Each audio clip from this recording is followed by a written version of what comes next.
3, 2, 1. Anthony Darby. Chuck Ken. Very special guest, Eryck Stamper, with us today. Eryck. Hi, how you doing? Thanks for having me. So excited to have you on.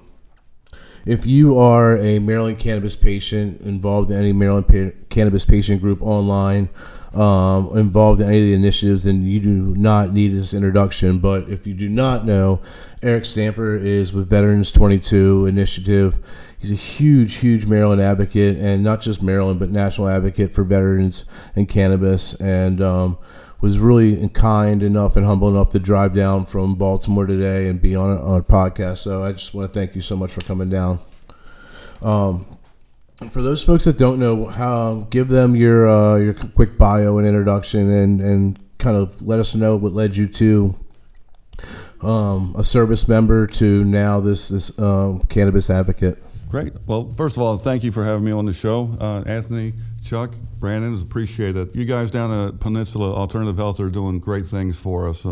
One, I appreciate you guys taking charge and jumping on the initiative program that we have there. I'll tell you what we are a little bit real quick, and we'll go into that. So we're kind of twofold. We're about hiring and business practices for veterans, family, and first responders in the cannabis, alternative, and holistic healthcare space.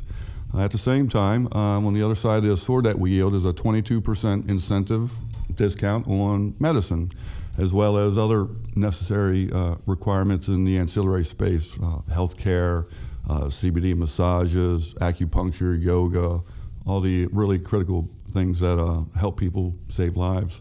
So I started in the Navy back in 1990, but prior to that, I was a recreational user, if that's what you called it, when I was in high school.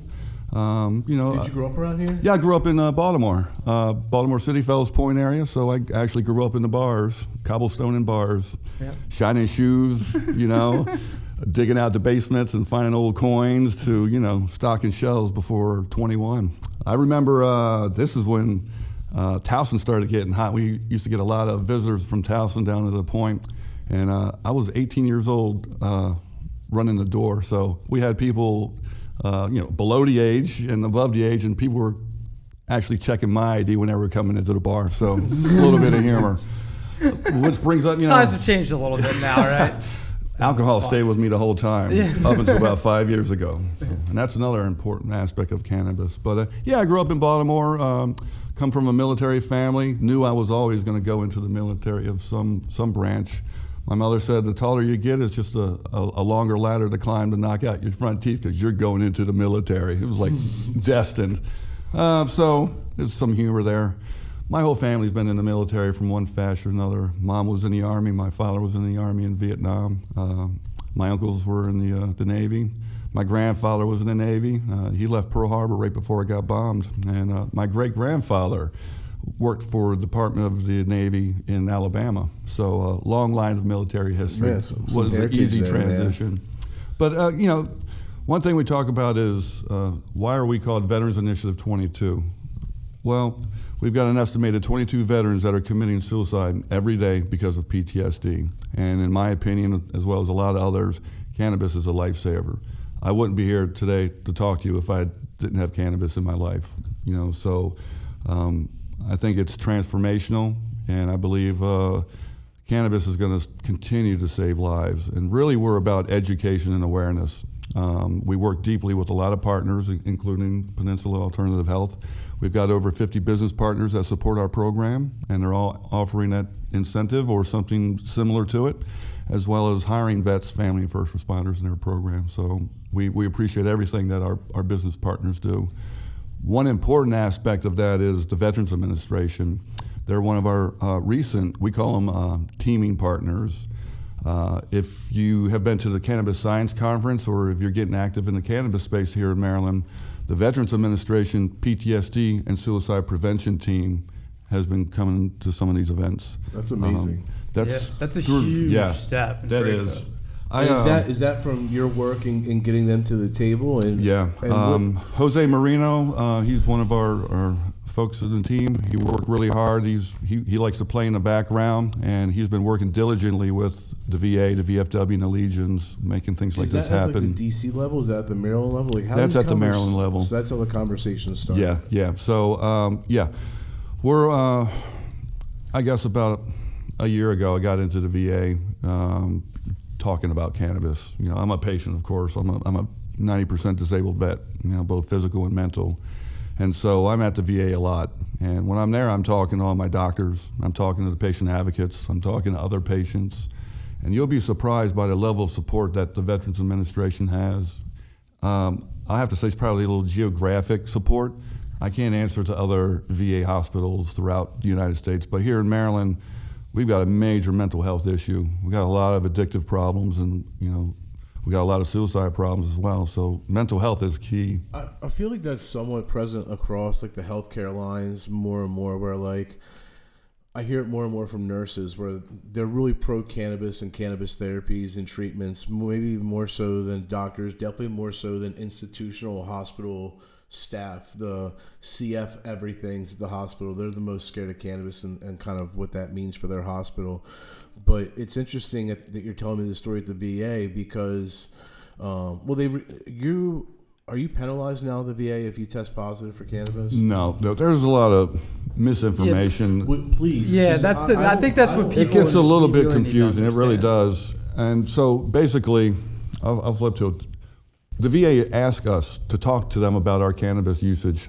They started about a year and a half ago doing some statistical analysis with some of our problems, mainly with pharmaceutical issues, overprescriptions and abuse and addiction problems.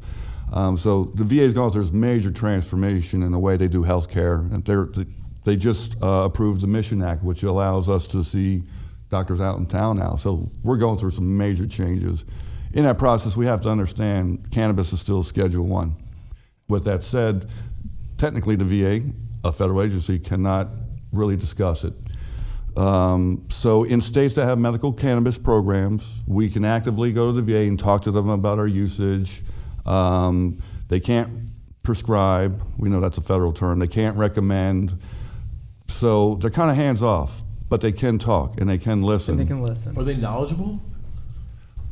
Through my experience, are you there? I don't have the effort, the time to sit down in front of groups of VA staffers. These are some of the things that we work on. Veterans like yourself, I guess they're probably learning because more and more folks like yourself are proclaiming that they are using medical cannabis and are telling them that I'm no longer needing this, I'm no longer needing that. And I guess they're probably getting at least more familiar with it. Yeah, well, so that brings up the concern. People might take this the wrong way, but it's the fact of life. When we have addiction problems, what are we looking for? We're looking for our drugs, right? So when we're addicted to opiates or all these other drugs that we get addicted to that were prescribed, and doctors at the VA know that cannabis can help. Not all of them know it. Some of them are against it. So they're talking to their patients and they're like, oh, so you're using cannabis for pain relief. Well, maybe we should start dropping some of your opiate usage.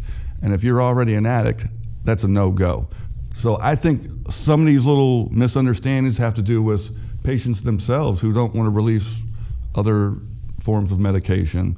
And so that creates a problem. And then people hear that, oh, the VA, they're pulling me from my meds. Well, damn, aren't they supposed to? If you're trying to use cannabis to save your life or do some transitional things in your health care. It's supposed to be substituting, correct? Thank you. Right. So I think there's a little bit of problem with that. Yeah, that's kind of the belief there. So, is it my understanding then that there's not a lot of severe consequences for you being enrolled in the Maryland Cannabis Program and receiving your rights from the VA? None at all. The VA has policy in black and white, and they reiterate the policy every 6 months or so as new bills come along. But they can talk to us about it. They want to hear about our usage. They want to, start. They want to learn about it. Does the Mission Act change that? If you're able to go see another provider and that provider happens to be a cannabis recommender, is that something that could legitimately happen, or would they not fund that? Right now, there is no funding set. Thank you. Yeah, there's no funding set aside for the VA to make recommendations. They're basically referring them out in town. We've got some people in the VA that know what we're up to and support our program and make just the verbal referrals. With that said, it costs between $150 to $300 to see a doctor in Maryland. With our program, we've got about 4 doctors that support our efforts with free or $22 medical evaluation. So for all the veterans out there, please keep that in mind. share that information, you don't have to spend your money. And the VA is not going to give you any money for your medicine or your doctor. So right, and there's also initiatives out there to help with the MMCC sign-up process. I know that dispensaries like us, you can just simply reach out to us, and we'll come in and we'll actually walk you through registering with the MMCC, get your picture taken, the whole 9 yards. That seems to be a hurdle for some of the older patients of all kind of walks and likes. Sure is. So, although it's great that you're not being persecuted by the VA, there's certainly a lot of upside that we could be taking on, a lot more progress we could be making in terms of even getting doctors to be able to write recommendations, and if nothing else, getting doctors more familiar with the idea of, hey, cannabis can actually be used as a first line of therapy instead of opioids, instead of the last line of therapy once they're already addicted to opioids. Sure. How do we help impact that measure as civilians to help you guys? Well, that's the easy part. That's writing your congressman. That's lobbying. That's protesting. We've seen you down in Annapolis. That's how we make change. We got to keep our press. We got to keep the full press on with our legislators, the ones who are actually making the policies for us. So, learn how a bill becomes a law. Is there any low-hanging fruit? Like when you look at like progress to be made, is there anything? So we look at like what we'd like to see happen, and then we immediately say that's not what we can do. We have to see like what's possible. What's possible? What's the reality? The reality of it all is CSA Schedule 1. That's the reality. Once the feds diminish Schedule 1 of cannabis, where they talk about it has no medical benefit like LSD and all these other things that might have medical benefits. Yeah. Wait, didn't FDA just approve LSD and MMDA and all these other mushrooms for psilocybin PTSD? Yeah. Mushroom therapy. Mushrooms. It's great. Healthcare is going. Yeah, it's going to look a lot different in 5 to 10 years than it even does today. That damn devil's lettuce. Yeah. Honestly, like, so. I can tell you a very common theme from the vets in our dispensary that I talk to. One, I've gotten really close to one veteran, and he definitely has PTSD. He doesn't leave his house very often. Our dispensary is one of the few places that he'll actually hop in the car, get and drive, and come into. And he runs through this laundry list of prescriptions that they would throw him on, and like he'd have an episode of just like what I would call an emotional breakdown. And it would all of a sudden throw 2 more pills at him because he had one episode, and now those 2 pills like either dumped him down where he felt empty. It just the roller coaster that he went on was a pharmacological nightmare. Yeah. And he uses a significant amount of cannabis compared to the average patient. Yeah. But the quality of life that he has now,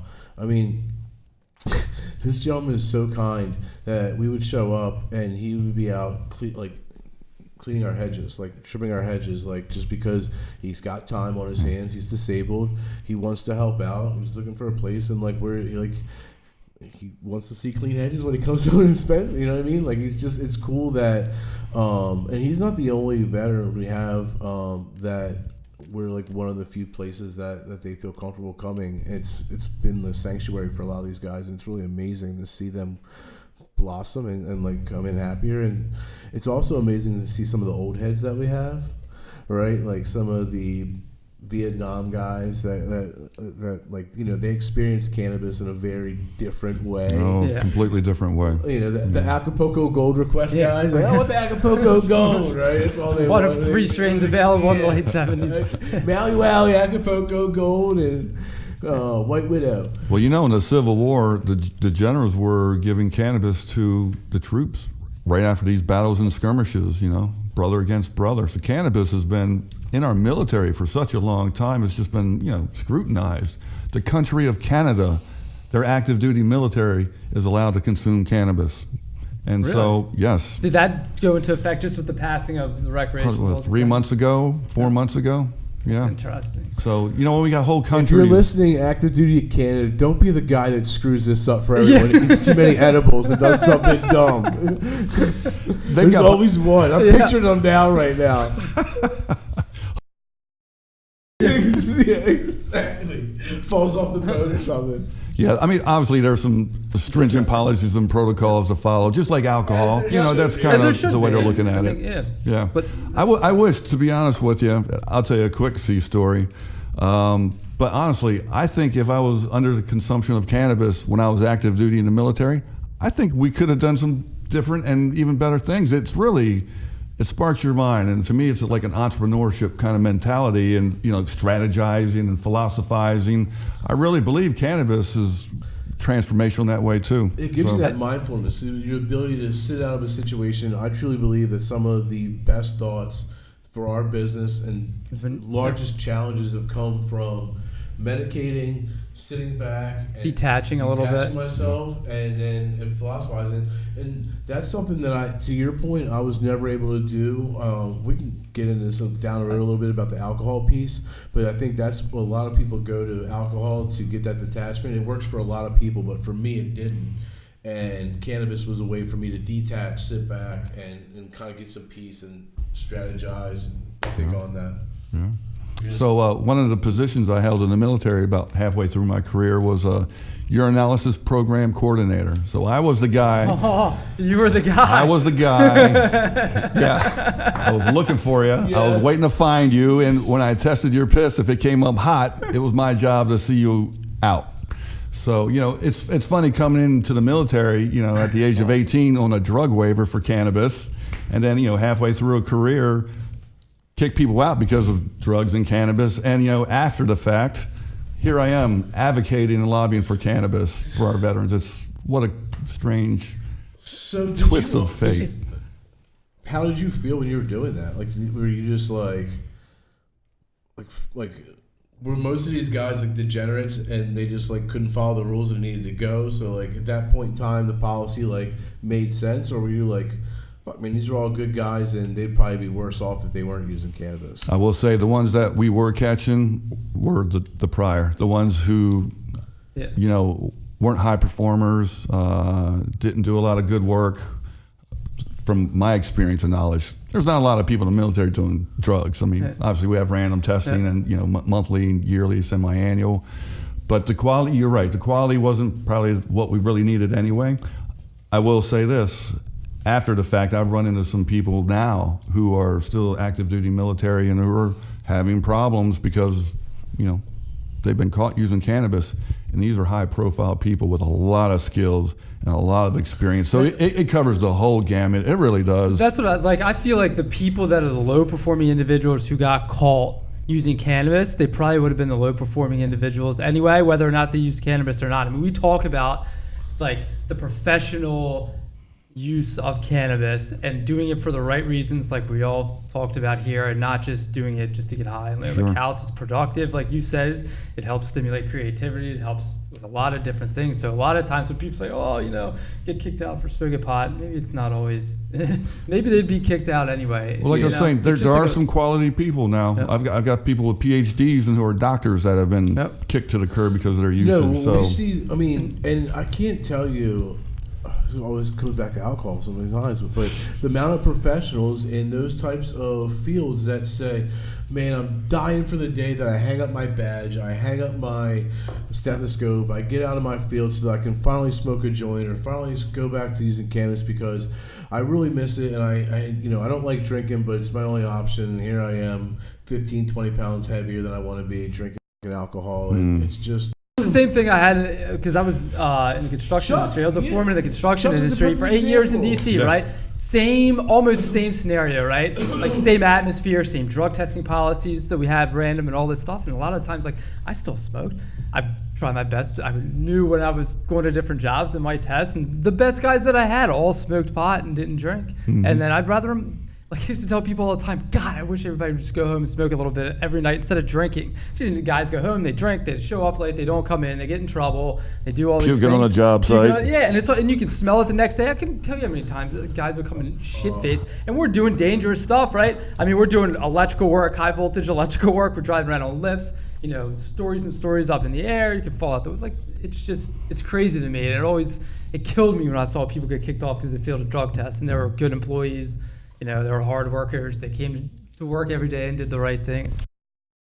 So we're talking about alcohol a little bit. Let's keep it going about military and alcohol. You know, that is our choice. We could use no drugs at all or get prescribed drugs to use. And believe it or not, there's a lot of us who get prescribed drugs just so we can get a little bit of relief from everyday life. You know what I'm saying?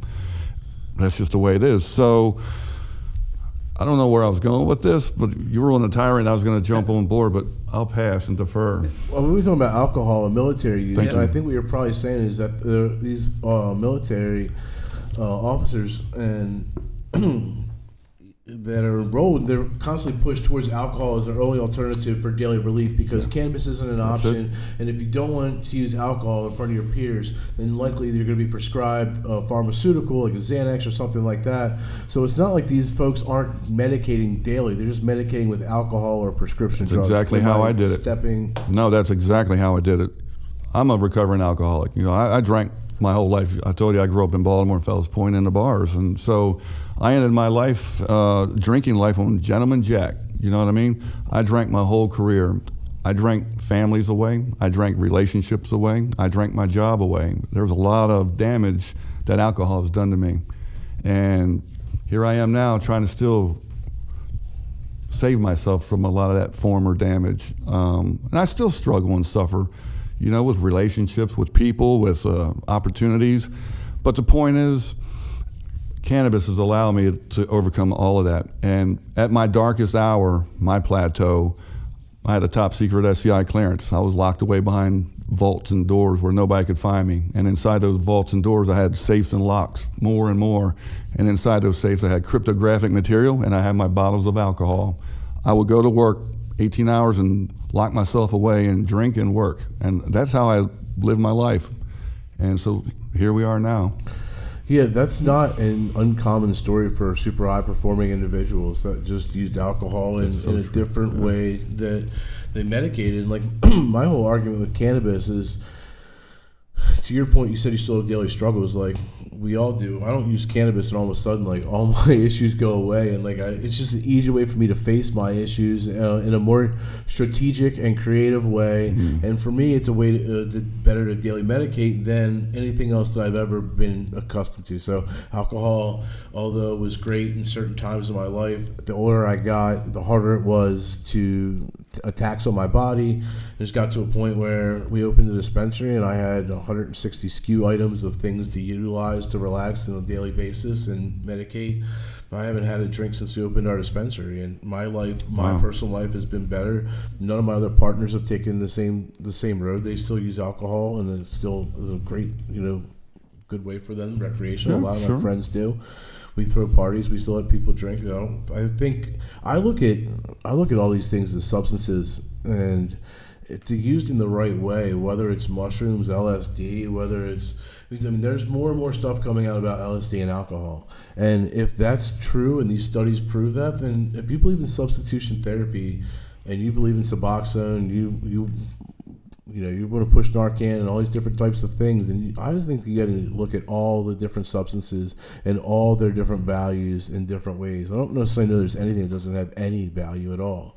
Even opiates. I mean, we have opiates all day long. There's people that are at home right now listening saying, without an opiate, my pain level would be a 10. There's nothing else that helps me other than this. They're few and far between. Let me jump on that. So we got to understand, cannabis isn't the final solution. It is just one tool in our box to help with these problems. So, you think just because you're taking cannabis, it's going to resolve all your problems and issues. No. I say, first of all, what we should be doing before we do any supplement of using consumption of anything, we should take that alternative and holistic approach. We should have a good diet. We should exercise well. We should have good mind, body, spirit. All of these things are more critical. And I think if those things are in place first, and then you're still having issues, then start looking at the supplemental requirements. Balancing your endocannabinoid system at that point. But there's so many times I would make the same joke. Like if someone comes in and maybe they're significantly overweight and they have their ankle hurts and they say, which strain should I use? We're like, an apple. Like, like a lifestyle change, honestly. Like, because there's no strain that we have in here that's going to do anything else other than mask your problem. But if you find that using cannabis at night lets you get some sleep, so you wake up more energized, and then you're able to be in less pain because you use a CBD and one-to-one rub as you're walking more, and you're changing your diet, then yeah. But I more so now than ever believe that diet, like the whole gut-brain connection, it's you can't convince me that it's not there. Like, yeah, and I think, and a lot like you were saying, Darbs, I know firsthand. Somebody that I know just uses CBD, and when she uses CBD, it enables her to be able to exercise. But without it, everything's tired and achy, and the joints. She has a lot of arthritis and all kinds of stuff. But by using the cannabis, she's able to exercise, right? Which gets back to treating this whole wellness spectrum that I kind of think you were alluding to, where you change your diet a little bit, use the cannabis to help you do some of these things. Exercise. Like I wrote a blog one time, about how you can incorporate a small amount of cannabis into a running routine to get more creative out of it, right? Like, there's a lot of these interesting, cool wellness things that you can do. You don't just have to sit there on the couch and take bong hits and watch TV. That's like not the way to do it. Right? I love how these conversations start like multiple other conversations. So when I first got into the industry a little bit, I was working with Greenway Consults, trying to attract patients to the doctors. That was a lot of work and effort. And so in that, every patient I was able to acquire, I ran 4.20 miles for them in the park. And so I remember watching that on Facebook. And it was like taking that whole mind, body, spirit concept. He had on the cool socks. He'd be out and post in front of all the Washington monuments. I remember that. Like, you have had a really good. You were so active in the community. It amazes me. That's why I was so excited to have you on. And before we get too far into this, we'll definitely let you go through what you're active in right now. But between hemp and cannabis, you do so much, and it's so exciting to follow you on Facebook and see you doing all these things, including when you were running 4.2 miles for every patient. I was like, man, this guy runs a lot. That's awesome. The best one I did, I had a whole family, and I did a marathon. At one time, just kept running. So the bitch about all that is 4.20 is hard to get exact when you're running through the woods. So sometimes there's like 4.1, 4.3. I'm like, shit, I can't count that. It's not 4.2. And so I wouldn't count it. So I had to be exact. You had to be dead on to the 10th, right? Nice. That's awesome. So I would like to be able to see more folks looking at cannabis as an alternative to just utilizing alcohol for a daily driver or prescriptions. I think there's I always break our patient population into, and this is not statistically accurate, this is Anthony Darby's anecdotal breakdown. But I think that there are 20% of our patients that truthfully it's overly life affecting. Without their medicine, they have seizures, they could literally die. And then there's about 20% of our patients that are probably overdoing it. These guys are likely overindulging in their medicine. These are the ones that are close to their limit without super long medical histories. But my argument is the substitution side of things is that them coming and using whatever's in our dispensary is safer than 90% of what else they would be using outside of our dispensary. So there's a place for it. And those horrible side effects of cannabis, God forbid. Yeah. I know, right? Like, they played too many video games and lost their girlfriend. Might be one of the worst, sorry, right? 20%. But 60% of our patients are a lot like what I consider myself, which is this wellness part of me, where it's just a small tool.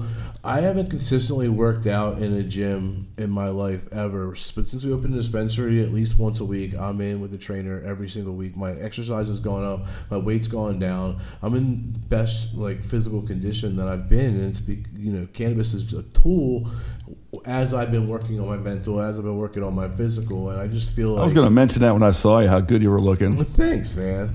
I appreciate it. Because I didn't always look this good. About a year ago, when we first opened the dispensary, and I couldn't get product in, and my partners were mad at me. It was rough. But now everything's fixed, and things are good, and patients are happy. We got a new parking lot. Great. But I think it's a wellness tool. I think more and more people are going to be looking at it as a way as a therapy, especially as I think a lot more people are going to be blown away at the topicals and the non-psychoactive things that we have. I mean, if I'm a runner and I came home and lathered myself in Mary's 1-to-1 rub on my legs, it's probably a much better experience than I've had with Bengay or, many of the other topicals that are available today. And Chuck and I get really excited about, like, the sports medicine side of cannabis. Oh, I can add something to that if you let me. Please. An organization here. Yes, please, no one's going to be talking. That's enough. A friend of mine is actually going to be rowing across the Atlantic Ocean. And part of that program is, this is all news to me, they do something called ibuprofen mass loading because they're rowing in shifts, for weeks on end. I mean, literally hour upon hour. And so their body is physically just exhausted. So what they do is they all mass load ibuprofen. And I think that is damn unhealthy if you ask me. Your kidneys and your liver can't love that. Yeah. And I thought...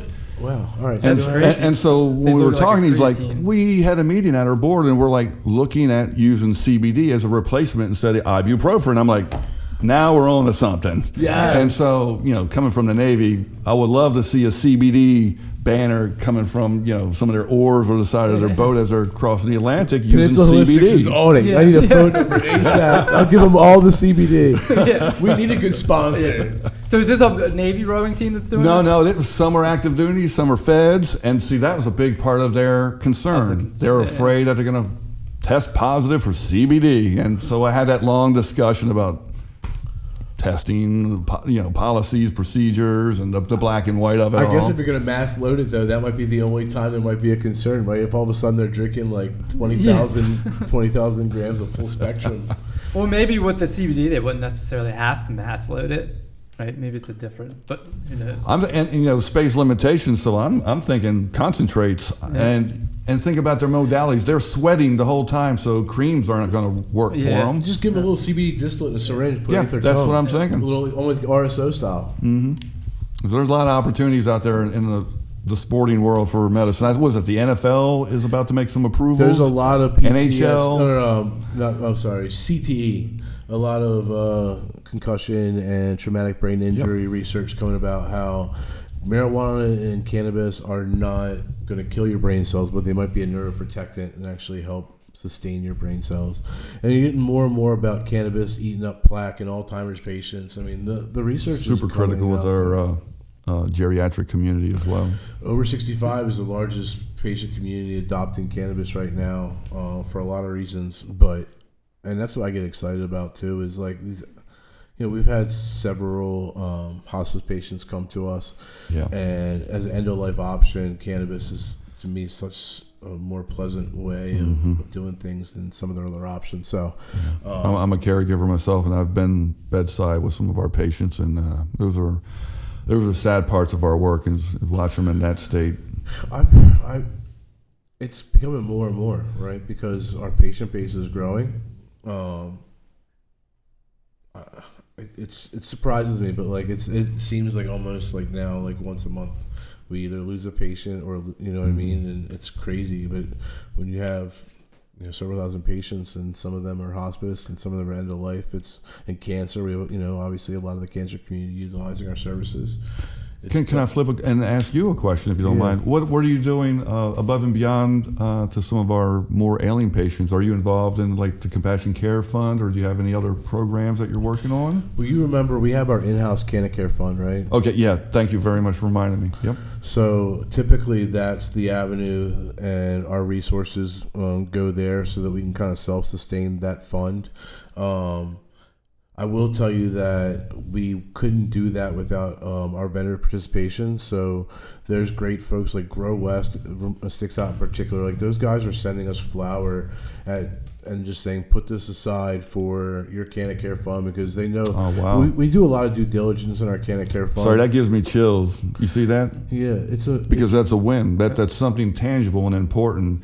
Medicine's very expensive, and I'm disabled. Right, and so I'm on a tight budget, and when I have to spend a lot of that on the medicine because our federal government doesn't help me, it's important to find good sources and good quality and good pricing. So when you got cultivators that are involved in your support, that's amazing. Yeah, we do a lot of due diligence in our Canna Care Fund interview process. But unfortunately, around here, to find folks that are socioeconomically struggling to pay for their medicine is not hard, right? So the demand is certainly higher than with the resources that we're able to always throw to it. And our Saturdays, we do, it's a gram special, but really what it's turned into is for the folks that are really struggling. It's a way for them to spend $28 and get 4 grams of flour, and a lot of them look forward to that every week. Yeah. We're always going to have an option for our patients that make sure that at some point we're making sure that if you don't have, $10 and under, we're going to have options for those folks. So we try to do our best to pass along savings, of course, and be competitive with everyone else. We do the 22% veterans discount. We do a 15% senior discount and a...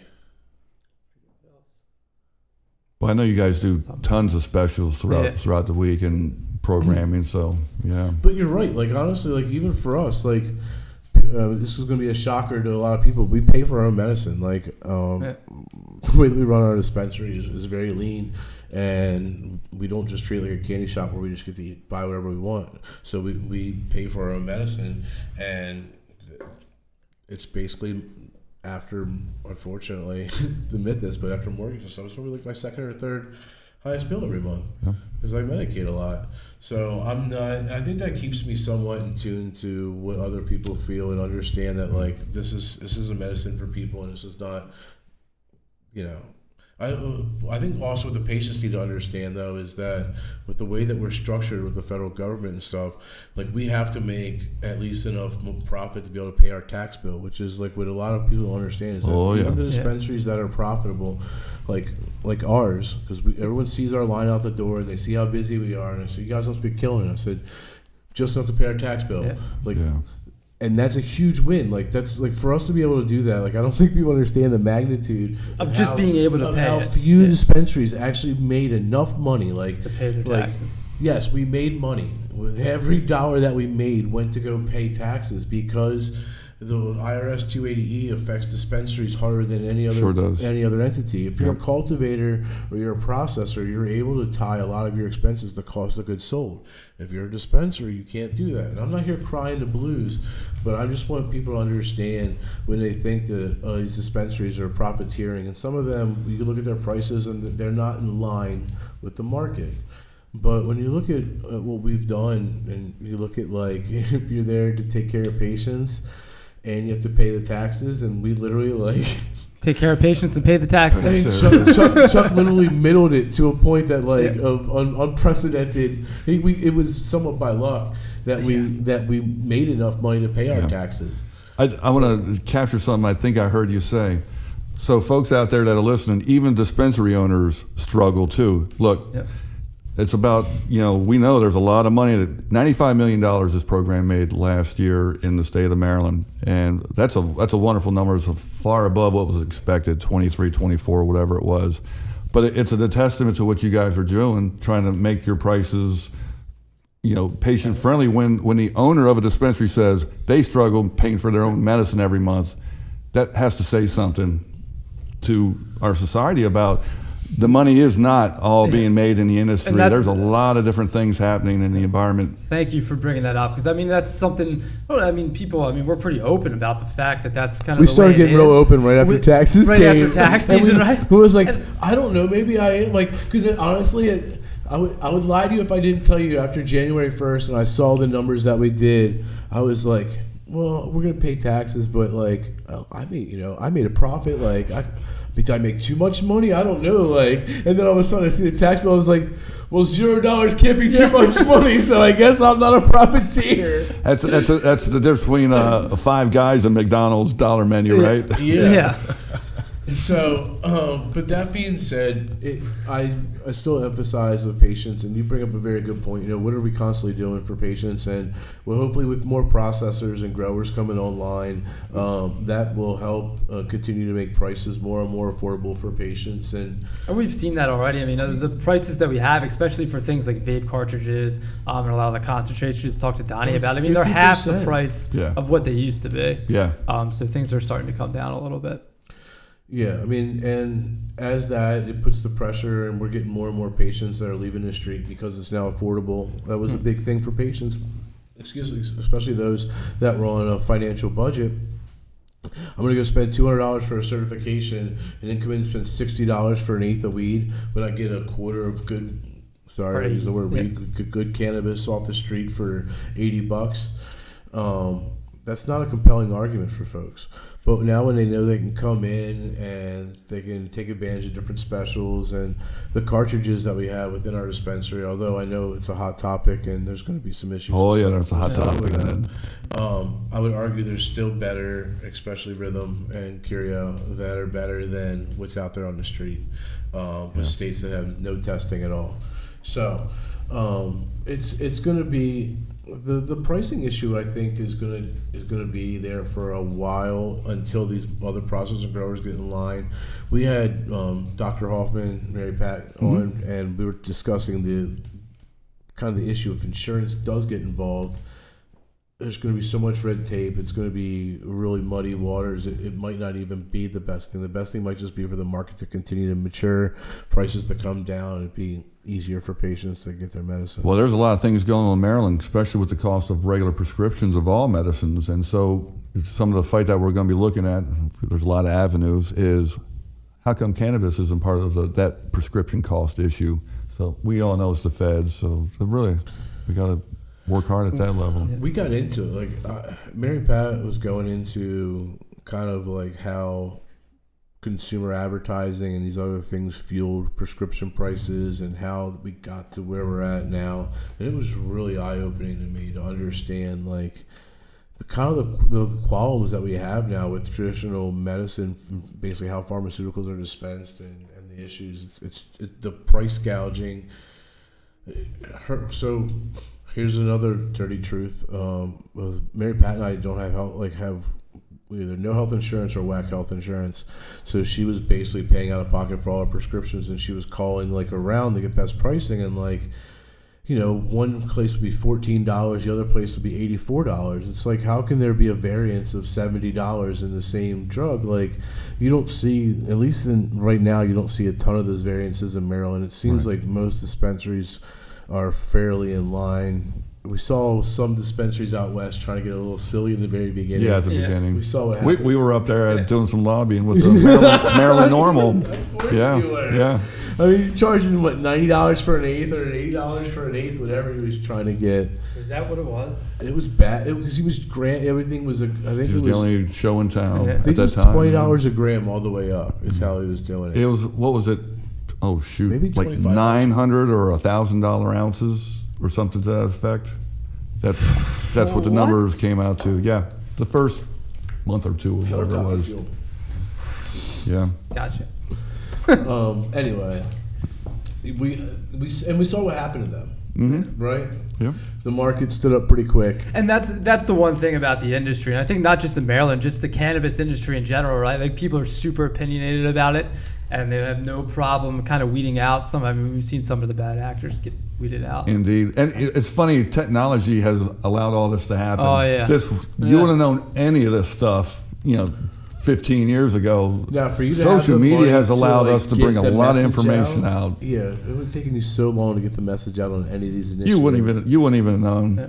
You wouldn't even known. So tell us about some of the next initiatives for Veterans 22 and some of the other things you got going on. Sure. Well, I should have brought a list for that one, but off the top, we are really active with, like I said earlier, the Veterans Administration. I went up to the research department probably about 6 months ago now, talking about cannabidiol, Epidiolex, and some of these other FDA-approved medicines.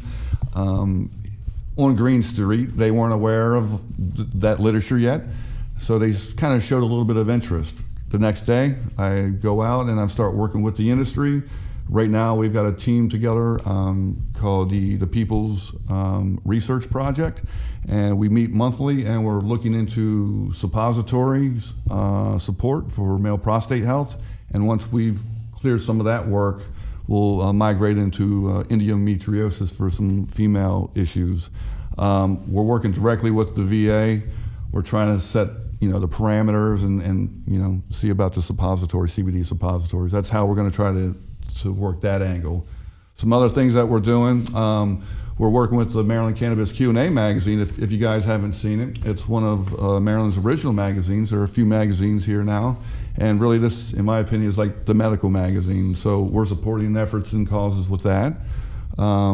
It's a really excellent magazine. If you guys haven't had a chance to check that out, you see some of the other magazines had more of a recreational kind of touch and feel to them. The Maryland Cannabis Question and Answer magazine has always kind of kept it medically focused, and is definitely a great read. Yeah, so I'm actually doing a little bit of work for them, and any money I make will go right back to our nonprofit. So that's one of the avenues that we're doing. We were finally able to get a little sponsorship program from a CBD store. I won't talk much about that, but it's good to finally be able to be in that kind of world. Right now, all we've been doing is community outreach. We do about 3 to 5 events a month, kind of like pop-up events at dispensaries.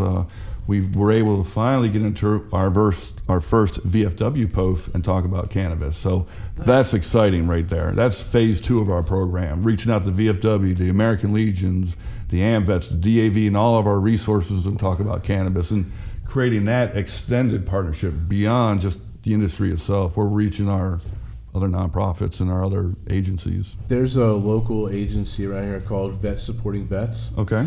And they have a radio show in Cambridge that I was on, and then they invited me to the local VFW for a Friday meeting, and one of the guys also invited the local sheriff.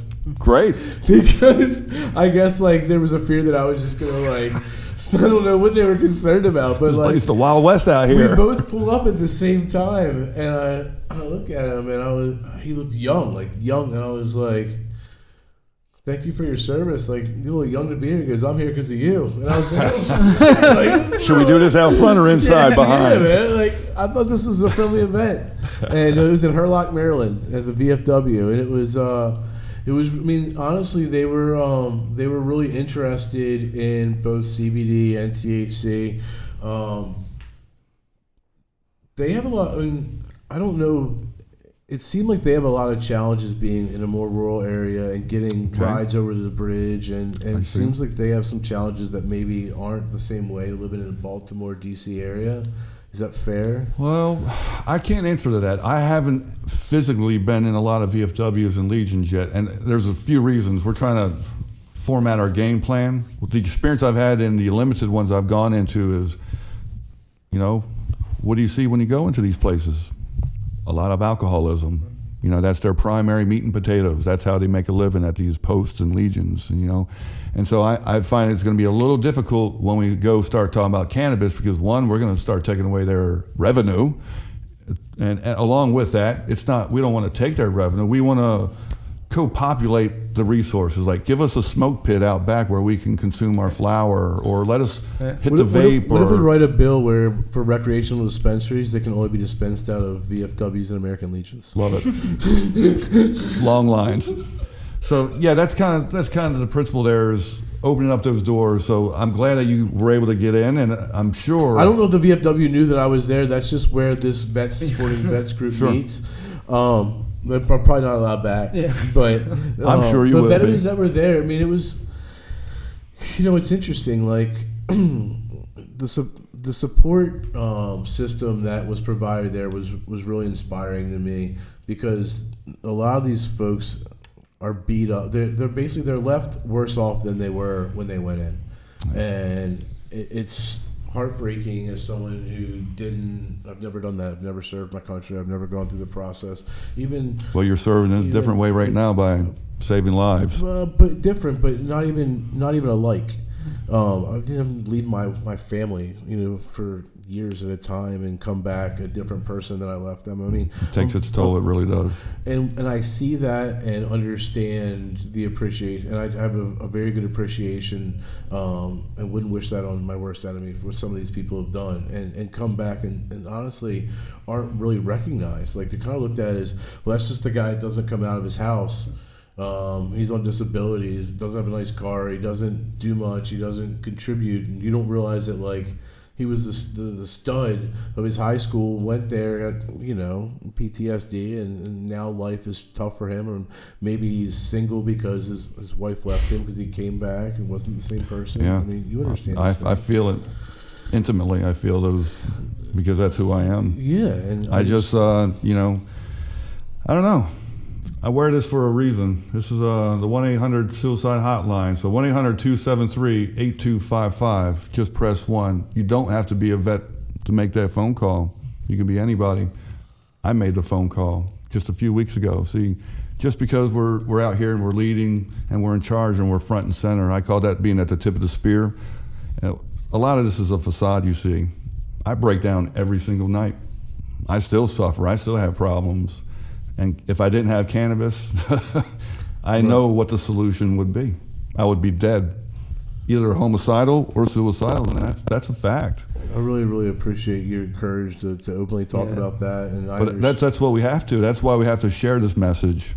That's the importance. This is a battle out there for us to have choices to consume the medicine that we know is going to save our lives and not being forced into something that we know could be problematic for us.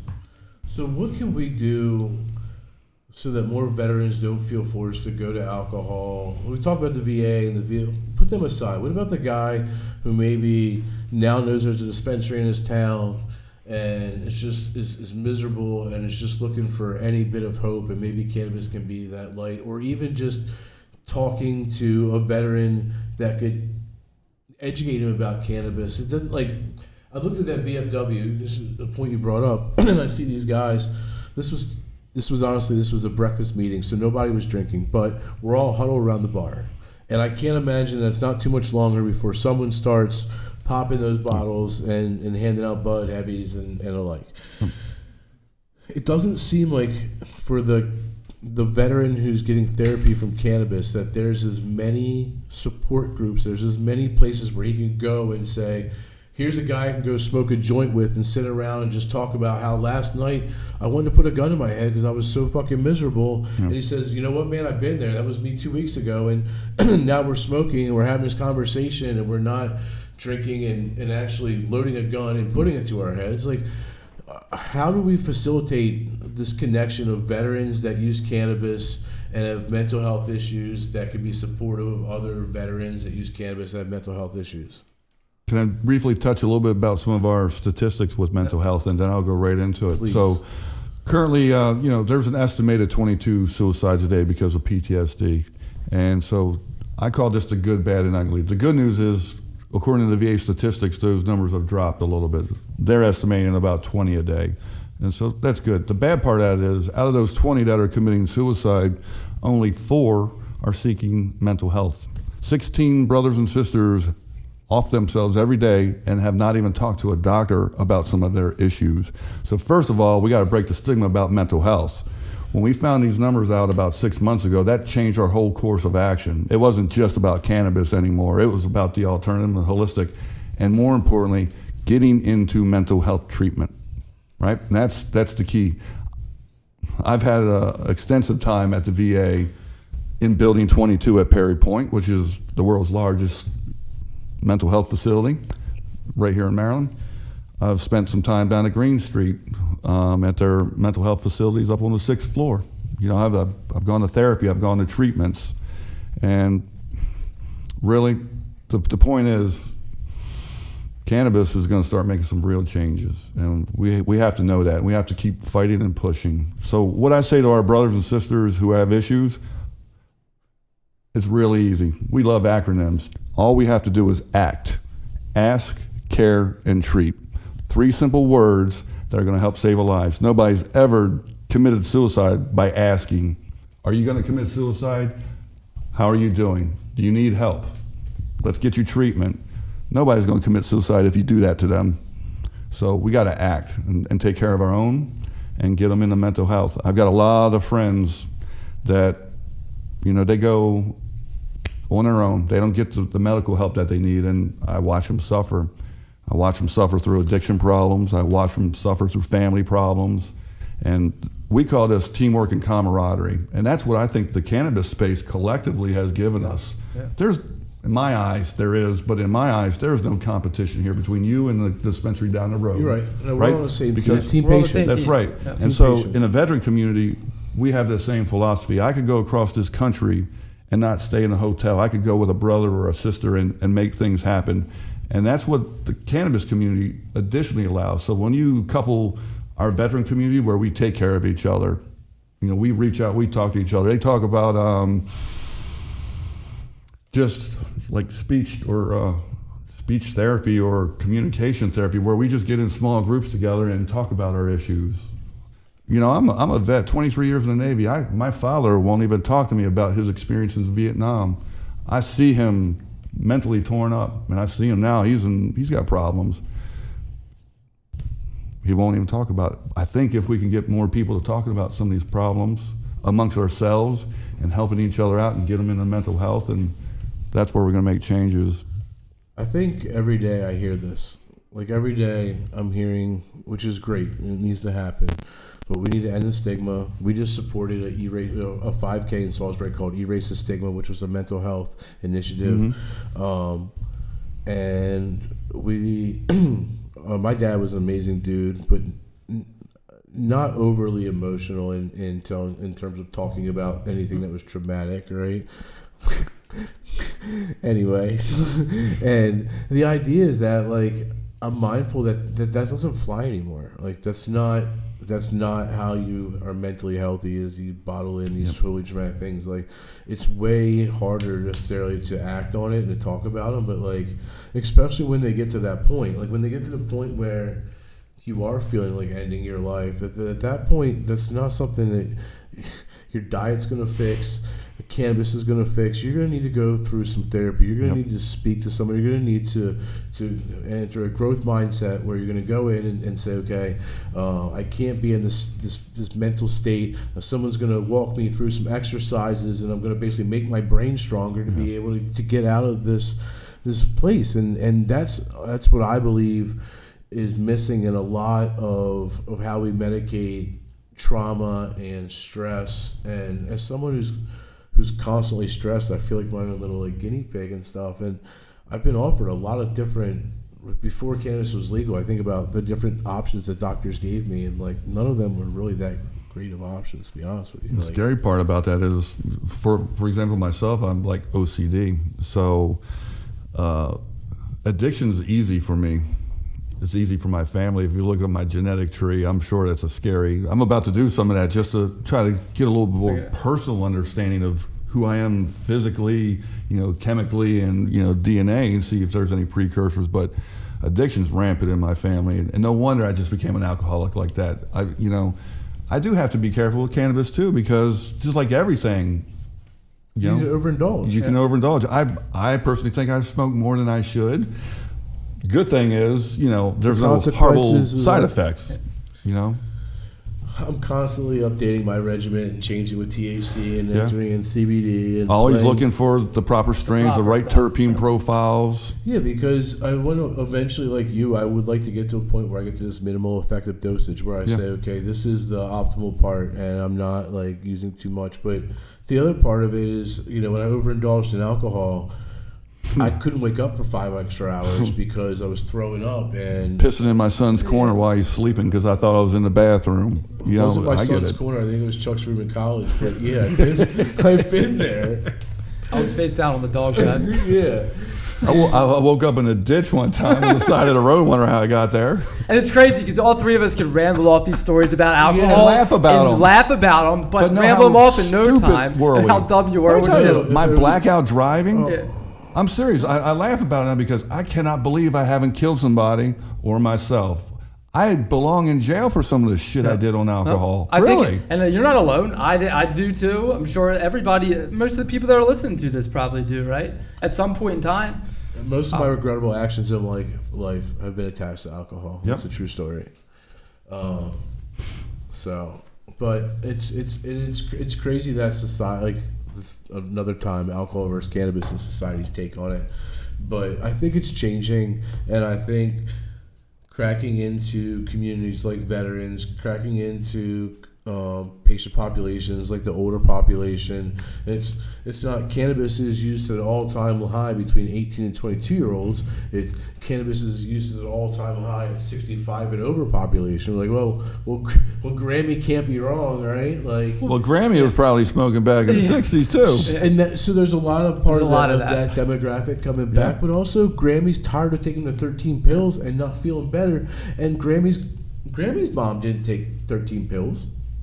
Right? Like, it wasn't this idea of, just don't exercise. That's a culture shift. I don't know where we went down this path. It's like life how many years easier, ago? Right? I think it was a little easier. It's easier to dose in a pill. Take the red pill or take pills. the blue pill. Mary Pat talks about direct-to-consumer advertising, and you think about your doctor says you got high blood pressure and you got to hit the treadmill 5 days a week for an hour, and all of a sudden Crestor comes on and some guy at a golf course going, "Hey, you want to just take this pill and lower your blood pressure?" Like, fuck, I want to go to golf course. You don't need a treadmill. Yeah. You both brought up earlier about the fitness side. I remember, I was taking like 8 or 9 different pills, and then I migrated to cannabis. When I retired from the military, I was 240 pounds. Yeah, I'm 180 pounds right now. I'm no longer on cholesterol meds. I'm no longer on high blood pressure meds. I rarely. You just told me you could run 4.2 miles at least at one time. Yeah. I rarely use. I still have physical pain, and on occasion I have to go to the opiates or something like that, for the breakthrough, and so I try to minimize that as much as possible. For breakthrough pain, it's very, very effective. For a long-term safe use, it's not. Yeah. Well, that's awesome. Is there anything else that you wanted to touch on before we get out of here? Well, you can find us on Facebook or Instagram at Veterans Initiative 22. We're also on regular web, veteransinitiative22.org. And we, like I said, we try to do a lot of pop-ups and events. We will have. Yep. We've had you guys in. We had you guys in for the week of 420. We were going to be here for the Jellyfish Festival at the Ocean, but they weren't cannabis friendly, so they asked us not to come. We might be able to fix that. When was the Jellyfish Festival? Next week. Next weekend. Gotcha.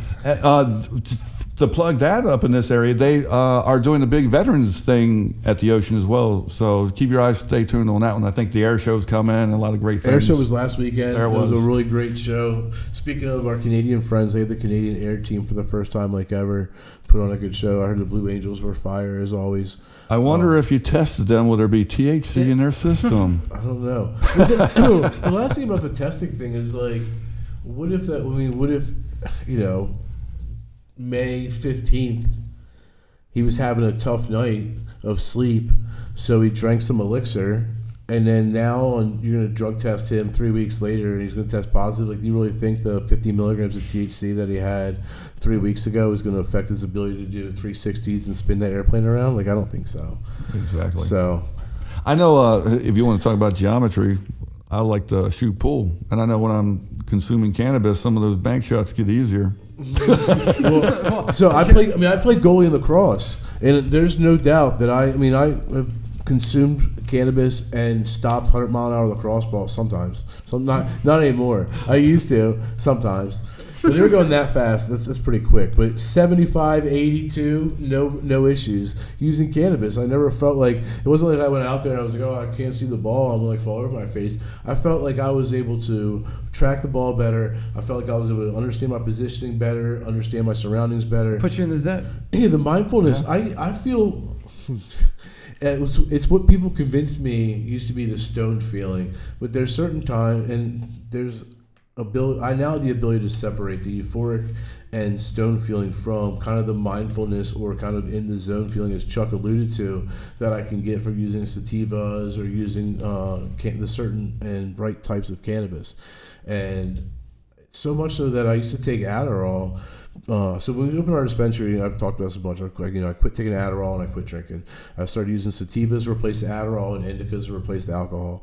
And for me, the quality of life has been much better. And like I just feel that this myth that is protruded that all cannabis makes you sleepy and you can't be performing. Like I know so many world class athletes, hashtag Michael Phelps, that like, I mean, seriously, I mean, Michael Phelps is the most decorated Olympic athlete ever. How many times is he pictured with a beer in his hand when he would have rather have like a water and rip the bong hit? I'm sure there's a lot. Like in athletes all the time. I mean, it's weird, all these different communities that are forced to alcohol and that are forced to pain pills and prescriptions that and then at the same time society says everyone's on alcohol and prescriptions. We're like, you made it that way. People are going to use stuff to medicate, and if that's all that you make them allowed to do without these penalties, then that's what they're going to do. It's like a self-fulfilling prophecy sometimes. But look, we got into alcohol, we got into veteran affairs, we got into a bunch of different things. I really appreciate you coming down and taking the time to be on with us today. Everyone, Eryck Stamper, check out Veterans Initiative 22, their Facebook page, the website, and look forward to them having a pop-up very soon at Peninsula Alternative Health. Chuck, anything? No, I'm good. Thanks a lot for your time, Eryck. It was awesome. It's always good to have that side of the industry. Well, it's a pleasure to be here, and thanks again for allowing me to show.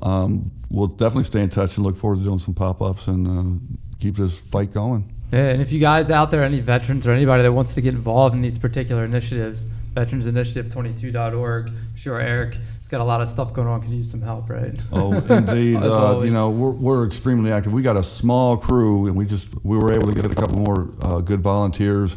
And so right now we got about 5 of us. And if you'd like to volunteer, for real volunteer, because this is no joke, give us a holler. Also a good like-minded group of individuals to get involved with, too. Indeed. Thank you so much, Eryck. Thank you.